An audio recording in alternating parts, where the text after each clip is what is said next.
बुद्धि की देवी गायत्री के प्रत्येक उपासक के लिए स्वाध्याय भी उतना ही आवश्यक धर्म कृत्य है जितना जप, ध्यान, पाठ आदि। बिना स्वाध्याय के, बिना ज्ञान की उपासना के बुद्धि पवित्र नहीं हो सकती, मानसिक मलिनता दूर नहीं हो सकती और इस सफाई के बिना माता का सच्चा प्रकाश कोई उपासक अपने अंतःकरण में अनुभव नहीं कर सकता।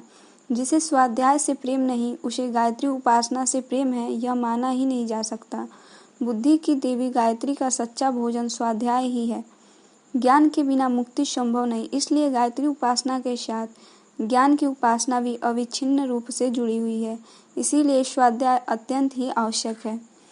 वेद मूर्ति तपोनिष्ठ पूज्य श्री राम शर्मा आचार्य जी ने, जिन्होंने 24 वर्ष तक कठोर तप कर गायत्री महाशक्ति का साक्षात्कार किया तथा जनमानस के परिष्कार हेतु लगभग 3000 पुस्तकें लिखी, जिससे लाखों लोगों को नई दिशाएं मिली हैं। प्रस्तुत है उन्हीं की पुस्तक अपना सुधार संसार की सबसे बड़ी सेवा। यह पुस्तक आदिशक्ति माँ गायत्री की कृपा से आपके पास आई है। इसे स्वयं पढ़ें या सुनें, परिवार में सबको सुनाएं, मुख्य अंश नोट करें व उन्हें अपने आचरण में ढालें तथा इस ज्ञान के आलोक को जन जन के जीवन में पहुँचाएं।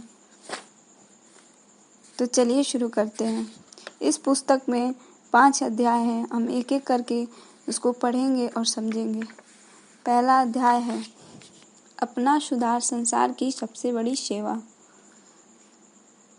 मन एक देवता है, इसे ही शास्त्रों में प्रजापति कहा गया है। वेदांत में बतलाया गया है कि हर व्यक्ति की एक स्वतंत्र दुनिया है और वह उसके मन के द्वारा सृजन की हुई है। मनुष्य की मान्यता, भावना, निष्ठा, रुचि एवं आकांक्षा के अनुरूप ही उसे सारा विश्व दिखाई पड़ता है। यह दृष्टिकोण बदल जाए तो मनुष्य का जीवन भी उसी आधार पर परिवर्तित हो जाता है। इस मन देवता की सेवा पूजा एक ही प्रकार है। मन को समझा बुझाकर उसे सन्मार्ग की ओर लगाना, सही दृष्टिकोण अपनाने के लिए सहमत करना। यदि यह सेवा कर ली जाए तो सामान्य व्यक्ति भी महापुरुष बन सकता है, उसके वरदान का चमत्कार प्रत्यक्ष देख सकता है। इस तथ्य की सुनिश्चितता में रत्ती भर भी संदेह की गुंजाइश के लिए स्थान नहीं है कि जो हम सोचते हैं सो करते हैं और जो करते हैं सो भुगतते हैं। मन ही हमारा मार्गदर्शक है, वह जिधर ले चलता है शरीर उधर ही जाता है। यह मार्गदर्शक यदि कुमार्गगामी है तो विपत्तियों और वेदनाओं के जंजाल में फंसा देगा और यदि सुमार्ग पर चल रहा है तो शांति और समृद्धि के सत्परिणाम उपलब्ध होना सुनिश्चित है। ऐसे अपने इस भाग्य विधाता की ही सेवा हम क्यों न करें, इस मार्गदर्शक को ही क्यों न पूजें। गौ और ब्राह्मण की सेवा से यदि पुण्य फल मिल सकता है तो उनसे भी अधिक महत्वपूर्ण इस मन देवता की सेवा से पुण्य फल क्यों न प्राप्त होगा। निश्चित ही सबसे अधिक पूजनीय, वंदनीय और सेवनीय यह मन का देवता ही है। सच्चे ब्राह्मणों, देवताओं और संतों के आशीर्वाद से बहुत सुख मिलता सुना गया है, पर मन देवता का आशीर्वाद फलित होते हुए हम में हर कोई आसानी से चाहे जब देख सकता है। यदि सेवा पूजा करके मन देवता को इस बात के लिए मना ले कि वह सच्ची भूख लगने पर पेट की आवश्यकता से थोड़ा कम केवल उपयोगी पदार्थों को ही मुख में जाने दिया करें, चटोरेपन की आदत को सर्वथा छोड़ दे, तो इतना मान लेने से आपकी बिगड़ी हुई पाचन क्रिया ठीक हो सकती है, शुद्ध रक्त बनना प्रारंभ हो सकता है और जो कमजोरी तथा बीमारी निरंतर घेरे रहती है उनमें बहुत से आसानी से छुटकारा मिल सकता है। शरीर स्वस्थ, सबल और सतेज हो सकता है। जिस स्वास्थ्य के लिए तरसते रहना पड़ता है वह चिरस्थायी हो सकता है। यदि मन देवता यह मान ले कि सृष्टि के समस्त जीव जिस प्रकार काम सेवन के संबंध में प्रकृति की मर्यादा का पालन करते हैं उसी प्रकार वह भी करे तो इतनी मात्र उसकी स्वीकृति से आपका मुरझाया हुआ चेहरा कमल के फूल की तरह खिल उठेगा। जीवन रस बुरी तरह निचोड़ते रहने से पौरुष खोखला होता चला जाता है। इस बर्बादी को न करने के लिए यदि मन सहमत हो जाए तो आपके मस्तिष्क और कार्यकलापों में से ओज टपकने लगेगा। जैसे सिंह की हर क्रिया, हर चेष्टा उसके गौरव के अनुरूप होती है, वैसे ही ब्रह्मचर्य पालन करने से वह बर्बादी से बचाया हुआ ब्रह्मतेज आपकी प्रत्येक चेष्टा में से प्रस्फुटित होने लगेगा। तब आप खोखले कागज के खिलौने नहीं, एक लौह पुरुष सिद्ध होंगे।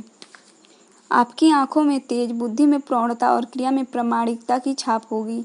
यह लाभ आपको बहुत आसानी से मिल सकते हैं यदि आप मन देवता को इंद्रियों का दुरुपयोग न करके आहार विहार को प्राकृतिक और नियमित रखने की एक छोटी सी बात पर सहमत कर लें। सेवा में बड़ी शक्ति है, उससे भगवान को भी वश में किया जा सकता है। फिर मन देवता द्रवित क्यों नहीं होंगे? हर आदमी को लगता है कि वह काम में बहुत व्यस्त रहता है, उस पर जिम्मेदारियों का तथा परिश्रम का बहुत बोझ रहता है, पर ऐसी बात नहीं है। उसका कार्यक्रम अनियंत्रित, बेसिलसिले, अस्त व्यस्त ढंग का होता है, इसलिए थोड़ा काम भी बहुत भार लगता है। यदि हर काम समय विभाजन के अनुसार सिलसिले से, ढंग और व्यवस्था के आधार पर बनाया जाए तो सब काम भी आसानी से हो सकते हैं, मानसिक भार से भी बचा जा सकता है और समय का एक बहुत बड़ा भाग उपयोगी कार्यों के लिए खाली भी मिल सकता है। हमारे अविकसित देश में तो लोग पढ़ने में ध्यान देना तो दूर, उसका महत्व समझने तक में असमर्थ हो गए हैं, पर जिनकी विवेक की आंखें खुली हुई हैं वे जानते हैं कि संसार की प्रधान शक्ति ज्ञान है और वह ज्ञान का बहुमूल्य रत्न भंडार पुस्तकों की तिजोरियों में भरा पड़ा है। इन तिजोरियों की उपेक्षा करके कोई व्यक्ति अपने अंतः प्रदेश को न तो विकसित कर सकता है और न उसे महान बना सकता है। अध्ययन एक वैसी ही आत्मिक आवश्यकता है जैसे शरीर के लिए भोजन। इसलिए मन देवता को राजी करना होगा कि दैनिक कार्यक्रम की व्यवस्था बनाकर वे कुछ समय बचाएं और उसे अध्ययन के लिए नियत कर दें। नित्य का अध्ययन वैसा ही अनिवार्य बना दें जैसा कि शौच, स्नान, भोजन और शयन आवश्यक होता है। स्वाध्याय और ज्ञान के बाद तीसरी विभूति है स्वभाव। इन तीनों को मिलाकर ही पूर्ण व्यक्तित्व का निर्माण होता है। अपने सब कार्यों में व्यवस्था, नियमितता, सुंदरता, मनोयोग तथा जिम्मेदारी का रहना स्वभाव का प्रथम अंग है। दूसरा अंग है दूसरों के साथ नम्रता, मधुरता, सज्जनता, उदारता एवं सहृदयता का व्यवहार करना। तीसरा अंग है धैर्य, अनुद्वेग, साहस, प्रसन्नता, दृढ़ता और समता की संतुलित स्थिति बनाए रखना। यह तीनों ही अंग जब यथोचित रूप से विकसित होते हैं तो उसे स्वस्थ स्वभाव कहा जाता है। यह तीनों बातें भी मन की स्थिति पर ही निर्भर करती है। आमतौर से लोग किसी भी कार्य को आरंभ करते हैं और उसे बिना पूरी तरह समाप्त किए ही अधूरा छोड़ देते हैं। पुस्तक पढ़ेंगे तो उसे समाप्त करके यथास्थान रखने की अपेक्षा जहाँ की तहाँ पड़ी छोड़कर चल देंगे। कपड़े उतारेंगे तो उन्हें झाड़ कर तह बनाकर यथास्थान रखने की बजाय चाहे जहाँ उतार कर फेंक देंगे। पानी पिएंगे तो खाली गिलास को उसके नियत स्थान पर रख कर तब अन्य काम में लगने की बजाय उसे जहाँ का तहाँ पटक कर और काम में लग जाएंगे। काम को पूरी तरह समाप्त किए बिना उसे अधूरा छोड़कर चल देना स्वभाव का एक बड़ा भारी दोष है। इसका प्रभाव जीवन के हर क्षेत्र पर पड़ता है और उनके सभी कार्य प्रायः अधूरे पड़े रहते हैं। व्यवस्था के साथ सफलता का अटूट संबंध है। इस बात को मन महोदय मान ले तो समझना चाहिए कि हारी बाजी जीत ली। अपनी प्रत्येक वस्तु को सुंदर, कलात्मक, सुव्यवस्थित रखने के लिए मन की सौंदर्य भावना विकसित होनी चाहिए। उसी सौंदर्य में व्यक्तित्व का सम्मान छिपा हुआ है। मधुरता, नम्रता और उदारता किसी भी व्यक्ति की महानता का अधिकृत चिन्ह है। जिसके हृदय में दूसरों के प्रति आदर, प्रेम और सद्भाव है वह निश्चय ही उसके साथ सज्जनता का व्यवहार करेगा। इसमें यदि थोड़ा समय लगता हो या खर्च बढ़ता हो तो भी वह उसे प्रसन्नतापूर्वक सहन करेगा। बहुत करके तो विनम्र मुस्कुराहट के साथ मधुर शब्दों में वार्तालाप करने से काम चल जाता है। शिष्टाचार का ध्यान रखना, अपने कार्य दूसरों से कराने की अपेक्षा औरों के छोटे मोटे काम कर देना यह मामूली सी बात है, पर इससे हमारी सज्जनता की छाप दूसरों पर पड़ती है। दूसरों की कड़वी बात को भी सह लेना, दूसरों के अनुदार व्यवहार को भी पचा जाना और बदले में अपनी ओर से सज्जनता का ही परिचय देना, अपनी वाणी या व्यवहार में अहंकार या उच्च श्रृंखलता की दुर्गंध न आने देना सत्पुरुषों का मान्य लक्षण है। अपना स्वभाव ऐसा ही बना लेने के लिए यदि मन को साध लिया जाए तो मनुष्य अजात शत्रु बन सकता है। इस प्यार की मार से उसके सभी शत्रु मूर्छित और मृतक हो सकते हैं। मित्र तो उनके चारों ओर इसी प्रकार घिरे रह सकते हैं जैसे खिले हुए कमल के आसपास भौरे मंडराते रहते हैं। यह सिद्धि जीवन की सफलता के लिए कम महत्वपूर्ण नहीं है, पर मिलती उसे ही है जिससे मन देवता को इसके लिए तैयार कर लिया है। जीवन में बहुधा अप्रिय प्रसंग आते रहते हैं। यह जरूरी नहीं कि हमेशा प्रिय परिस्थितियां तथा अनुकूल व्यवहार ही उपलब्ध हो। हानि, घाटा, रोग, शोक, बिछोह, अपमान, असफलता, आक्रमण, आपत्ति आदि भी विपन्न स्थितियां भी सुख संपत्ति की भांति आती रहती हैं। इनका आना अनिवार्य है। कोई भी इन विविधताओं से बच नहीं पाता।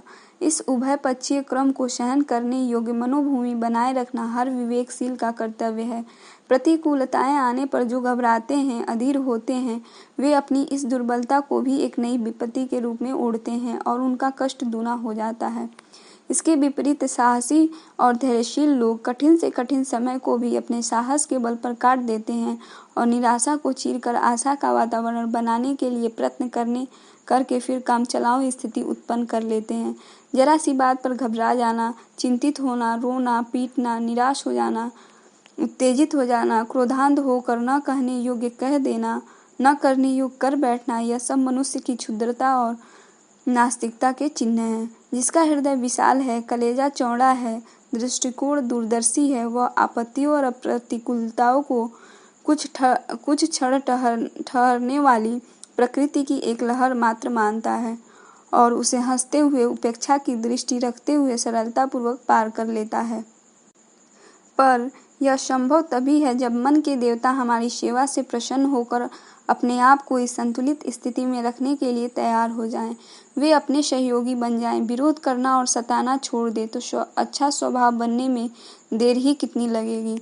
अच्छा स्वभाव बन जाना इस संसार की एक बहुमूल्य संपत्ति प्राप्त करके भारी अमीरी भोगने के आनंद से भी बढ़कर है।